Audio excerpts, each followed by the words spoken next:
Bonjour, bonjour. Je me retrouve à Rennes-les-Bains avec Manu, que Salut. je viens de rencontrer, un jeune de 19 ans qui a choisi une vie tout à fait différente. Parce qu'ici, en fait, il se passe le mouvement Rainbow, justement. C'est ça. C'est des rencontres d'une communauté qui ont choisi vivre vraiment autrement. Et c'est juste trop beau, notre petite rencontre comme ça, parce qu'il a une vision totalement autrement de ce qu'on a aujourd'hui. Je pense que la plupart des gens qui sont sur leur mobile, etc. Tu vis simplement, tu vis dans la forêt, tu vis avec quasi rien. Tu vas de lieu en lieu, de rencontre en rencontre, totalement libre. Raconte un peu ta vie, s'il te plaît. Oh, ma vie, qu'est-ce que je pourrais dire? Que je me déplace, c'est-à-dire je me déplace en stop. J'attends pas d'avoir un bus pour pouvoir me déplacer. Dès que je trouve un lieu sympa, je m'y cale et puis je me débrouille sur le tas, c'est-à-dire si les gens sont généreux, qu'on accroche bien, qu'ils veulent me donner quelque chose, ils me donnent quelque chose. En échange, je leur donne autre chose. Tu vois, on marche à l'échange. Et sinon, je vis tout simplement, je me balade, c'est cool. Donc en fait, tu n'as aucune pression, on peut dire, de la vie. Est-ce que t'as pas... Parce que c'est tellement à l'envers de toute la société où tu dois avoir ton appartement, tu dois avoir ta nourriture, tu dois payer tes impôts et puis tes assurances. Comment tu vis, toi? Oh non, moi j'ai pas du tout ça. Moi je vis avec ma tante. Le seul impôt que je pourrais avoir, c'est. Je sais pas, non, j'ai pas d'impôt. Je vis ma vie et. Comment dire? Je me. Non, je me prends pas la tête, je suis pas stressé. La seule chose qui me stresse, c'est moi-même, c'est tout. Sinon, non, je me prends pas la tête, je préfère vivre au jour le jour et puis on verra demain de quoi sera fait, quoi. Et c'est quoi le stress qui peut venir avec toi, par exemple? Ça dépend des situations. Là, tout de suite, par exemple, j'ai aucun stress, tu vois. Donc, je peux pas te dire, mais je sais pas s'il y a une situation stressante où quelqu'un se fait mal ou quoi que ce soit. Ça pourrait être vraiment ça, mes seuls stress. Mais sinon, non, je suis pas stressé par la destination, ni par le chemin, ni par l'endroit. Non, je vis comme ça. Et tu te laisses vraiment voguer, on peut dire. Ouais, carrément. Avec le courant, c'est juste fou. Ouais, je suis la vibe. Donc tes parents ont déjà été un petit peu comme toi, tu as dit. Ah ouais, carrément. C'est d'eux que je tiens ça. Sinon, tout seul, peut-être si j'aurais vécu dans une autre atmosphère familiale, j'aurais évolué différemment. Mais la vie a voulu que j'évolue comme ça. Donc merci à mes parents. D'accord. Et comment tu te nourris? Soit ça peut être de la récup, ou alors comme je l'ai dit, des gens qui me donnent, s'ils ont envie, hein, qui peuvent me donner à manger. Sinon, je sais pas, je vais dans les poubelles, n'importe. Et jusqu'à maintenant, ça a toujours bien marché pour toi? Ouais, carrément. Non, j'ai jamais vraiment eu besoin de me poser la question de est-ce que je vais trouver à manger ce soir, tu vois. Si je mange pas ce soir, je mangerai demain. Et comment tu as vécu durant l'hiver, en fait? Durant l'hiver, c'est à peu près pareil, sauf qu'il fait froid. Ouais, alors tu fais comment quand, Je fais c'est comment? difficile d'être dans la tente en hiver. Non, je me fais un feu pas très loin de ma tente. Bon, je protège un minimum pour pas que ça crame, quoi, mais je fais un petit feu. Sinon, je me mets des habits chauds. J'essaye de prendre des couvertures les plus chaudes possibles. Et je me mets aussi dans des coins où il fait un peu plus chaud. Donc, c'est-à-dire, je vais pas dans le nord de la France, quoi. Je reste dans le sud. Et sinon, je peux descendre en Espagne, tu vois. Et tu es souvent seule, en fait, ou est-ce que tu... Ça dépend des gens que je rencontre, à dire. Et ça dépend avec qui je pars. Si par exemple j'ai un copain qui veut partir avec moi, je partirai avec lui, mais s'il n'y a personne, j'irai tout seul, j'ai pas peur. Je sais que je vais rencontrer des gens cool sur la route, donc ça me va. Et tu veux bien me raconter un petit peu le mouvement Rainbow? Qu'est-ce que c'est exactement? Parce que là, c'est juste pour savoir, c'est vraiment c'est très très beau, hein. Rennes-les-Bains, c'est incroyable. On arrive ici, c'est un peu un lieu carrément hors du temps. On a rencontré deux êtres incroyables aussi, Kamel et Leslie, et en fait on se pose, on discute, mais vraiment des choses très profondes et on est comme frères et sœurs directement. C'est une ambiance très particulière, j'ai encore pas rencontré ici. Ça me fait penser un petit peu à Rishikesh, tu sais, en Inde. Il y a Rishikesh, un peu une communauté aussi un peu, il y a hippie comme ça. Oui. Et donc ça ne m'étonne pas du tout que Rainbow se retrouve ici une fois par année, c'est ça environ? C'est pas ici même, hein, c'est partout en France, ouais. Une fois par été. Donc là, cette année, c'était du 8 juillet jusqu'au 9 août. Pendant un mois, on se retrouve, c'est calé sur le cycle lunaire. Et sur la durée du Rainbow, entre les deux, tu as du coup la pleine lune. Et le soir de la pleine lune, il y a une grande jam, une grande cérémonie où il y a un grand feu et ça danse toute la nuit. Et pendant 3 jours après, 3 jours avant aussi, il n'y a que de la musique. Et ils vivent tous la même chose? reculer du monde quelque part? Non, non, pas forcément. Non. Ça peut être des dentistes qui y vont, tu vois, ça peut être des gens qui habitent à Paris, ça peut être du coup des marginaux, des alternatives, des hippies, il y a de tout.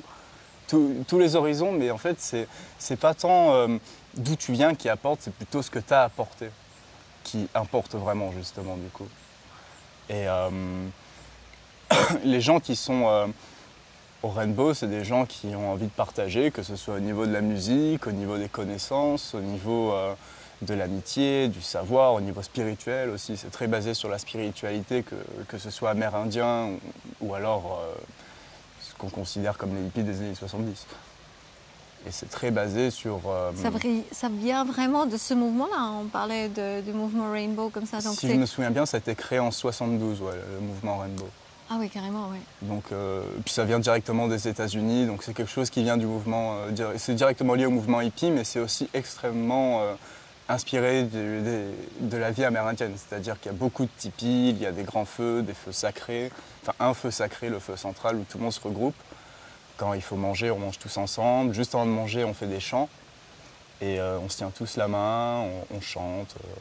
C'est basé sur le système d'une tribu amérindienne. C'est-à-dire que le respect de l'autre, le respect de la nature, le respect de soi-même, le respect de tout ce qui nous entoure, quoi.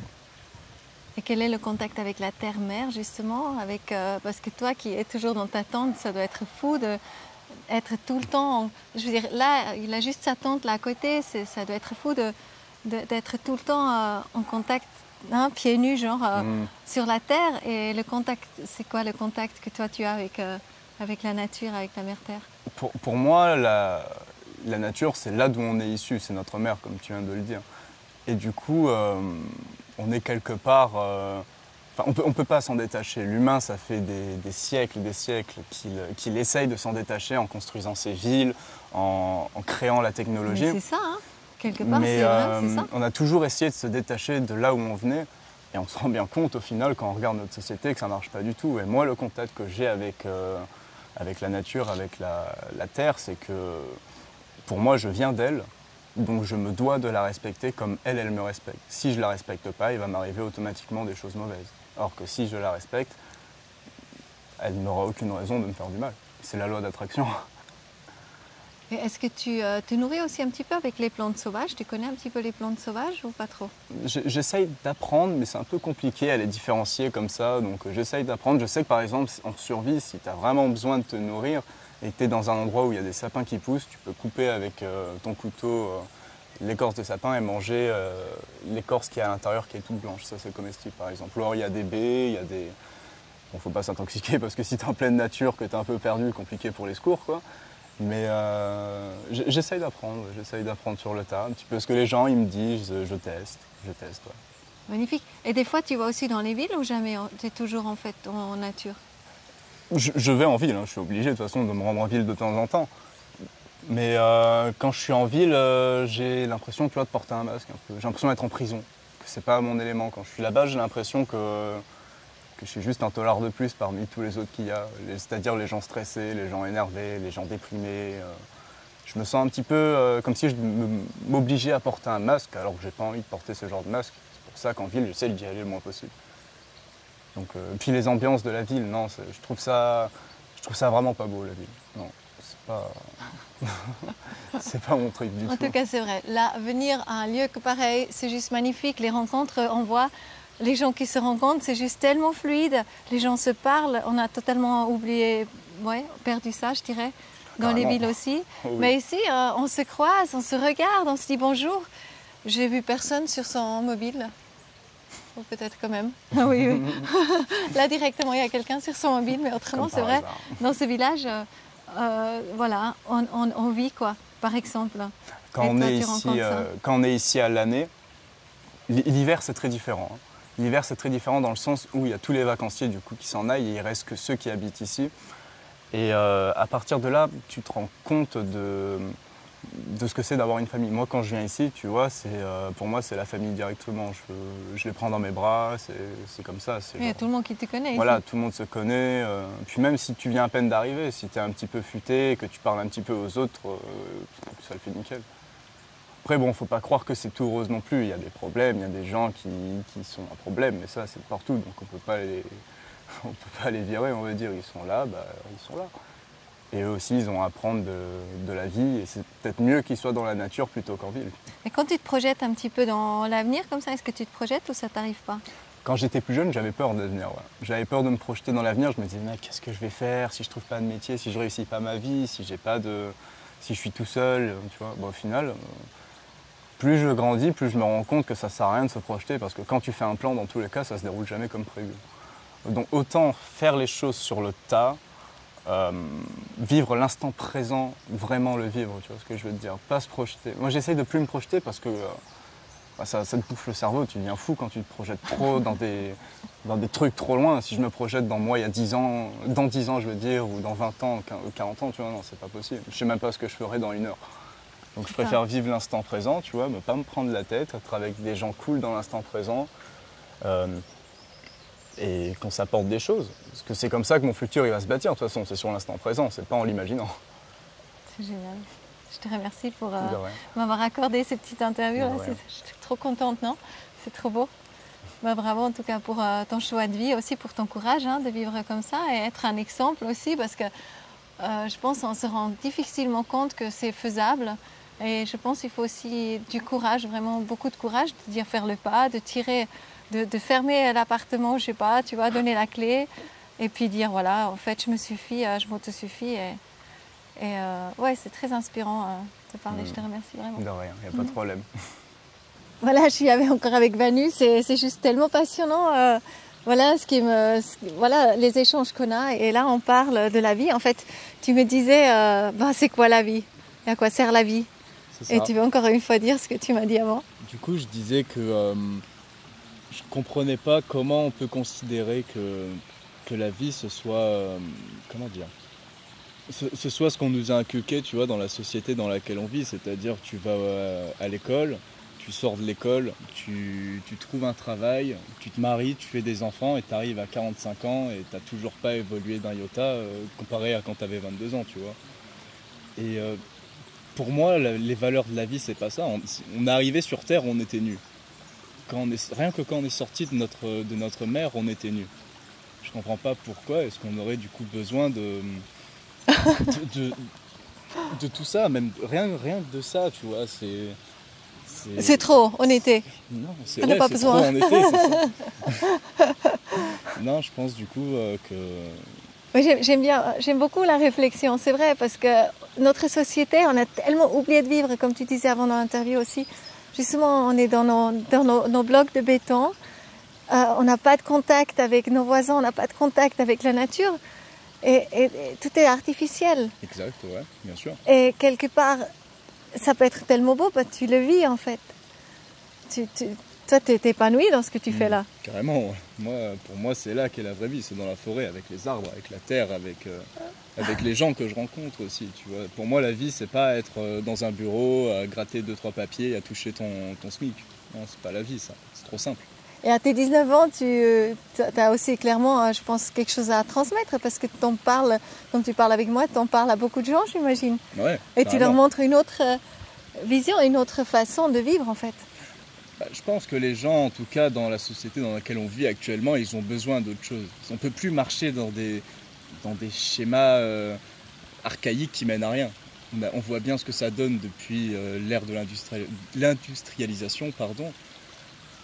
C'est redondant un peu, les gens que la vie mène, tu vois, c'est une banalité, voilà, c'est une routine qui s'y met en place et il faut la casser parce que si tu la casses pas, du coup, tu n'évolues pas.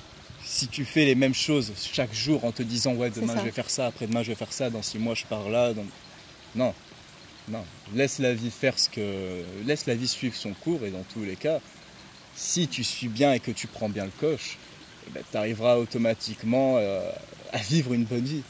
Tu n'as pas besoin de te dire ouais dans 10 ans je vais être là, je vais avoir un chien, il s'appellera Caramel, tu vois, non. La vie, non, tu peux pas. Et qu'est-ce que tu penses de tout ce qui est justement quand même l'ingéniosité de l'humain? C'est quand même beau tout ce qu'on peut créer, on peut recréer des choses incroyables aussi. Je pense que l'humain, sa plus grande arme, mais sa plus grande faiblesse, c'est son intelligence, justement. Parce qu'on peut créer des choses magnifiques, on a eu des milliers d'exemples à travers l'histoire, et même actuellement, on peut créer des choses, tu vois, incroyables. Mais à côté, on a quand même ce petit grain de folie, tu vois, qui nous fait dire, si on créait des choses dégueulasses, genre les armes, les drogues, le vaccin, si on créait des choses dégueulasses afin qu'on se fasse la guerre entre nous. Parce que même ça, tu vois, juste le fait de se faire la guerre entre nous qui sommes de la même espèce, rien que ça, ça prouve qu'on on a un problème psychologique quelque part, on a un truc à régler, ça revient de très loin peut-être, tu vois, on a des choses à régler. Et justement, ces choses-là, on ne peut pas les régler dans la violence. Ça fait tellement longtemps qu'on se fout sur la gueule qu'au final, on a oublié ce que c'était peut-être la passivité, juste d'être là, posé, tu vois, rien faire à côté d'une rivière et parler. Je pense en tout cas que c'est Et comme se ça. laisser soigner en même temps parce que toutes les... hein, donc en fait, il y a tout qui nous reflète. Tout nous reflète. Là. Les chants des oiseaux nous soignent, les arbres nous soignent, l'eau nous soigne. Et, Bien sûr. et voilà, ça peut être tellement simple.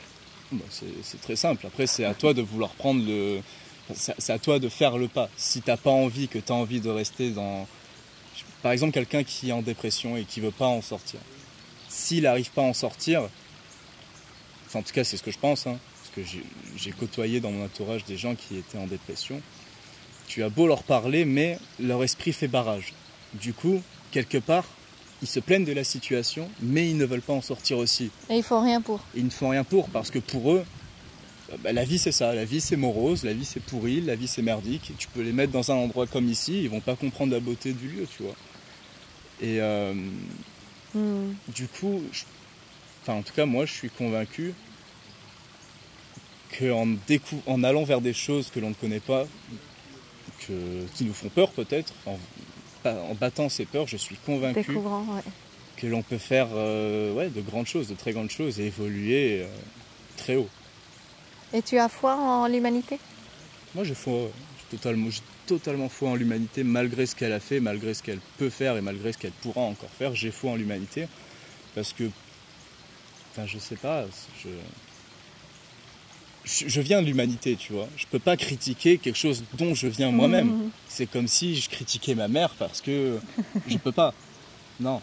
Donc C'est beau ça. pour moi l'humanité, moi j'ai totalement foi en elle, j'ai confiance en elle, je sais On va encore faire des grandes choses. qu'il y a des grandes choses à venir et je sais qu'il y a des gens qui feront que ces grandes choses se réalisent. Beaucoup de gens. Et je suis convaincu qu'au plus on se détachera des biens matériels qu'on a, au plus notre esprit, notre créativité se libérera et on vivra plus facilement, tu vois. Magnifique. Il n'y a pas besoin de se prendre la tête. Pourquoi on se prendrait la tête dans la vie? Ça fait que depuis qu'il y a des problèmes d'argent ou des choses comme ça qu'on se prend la tête. Non, ça sert à rien de se prendre la tête. C'est bien d'être juste là, posé, même avec personne, juste regarder les nuages, réfléchir, ça fait du bien aussi.